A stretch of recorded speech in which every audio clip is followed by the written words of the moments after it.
खुलुमबाय बे समाव नोंथांमोननि सेराव लानानै फैदों मोनसे खौरां। बाक्सानि टिहु बरमा सोलोंथाइ खोन्दोनि सिङाव थानाय उत्तर देखेली गुदि फरायसालिनि 3थि खोलोबनि गुणोत्सव हाबाफारिया दिनै थुंगेबाय।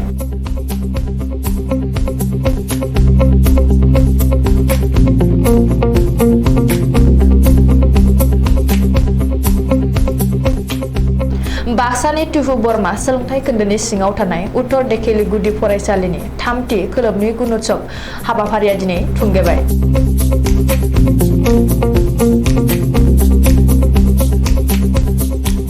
बायदिसिना हाबाफारि लाना खुंगौमोनब्लाबो बोथोरनि थासारिनि थाखाय खुंनो हास्लाबासै होननानै फरायसालिनि गाहाय फोरोंगिरिया फोरमायदों।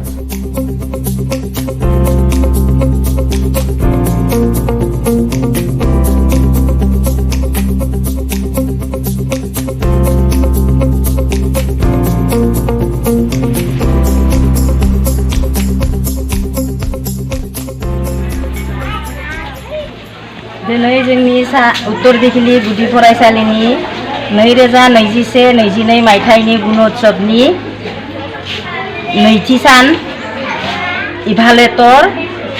इभालुएसननि थारमाने नैथि जोबथि सान आरो बियो।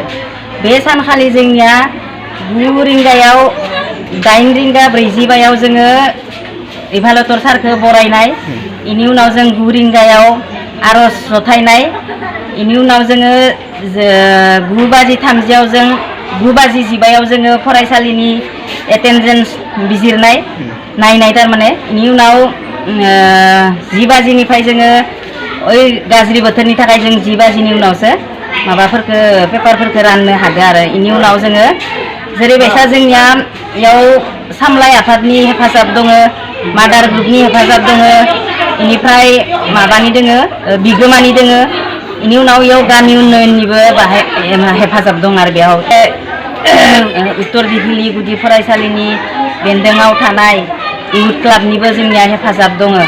बिनि लोगोसे दा जोंनि नुजाथिनायाबो मोजां जादों आरो जों दा गासै सोद्रोमायानो लोगो नांनानै मोनसे प्रिति भजननि आयोजन खालामनाय जादों।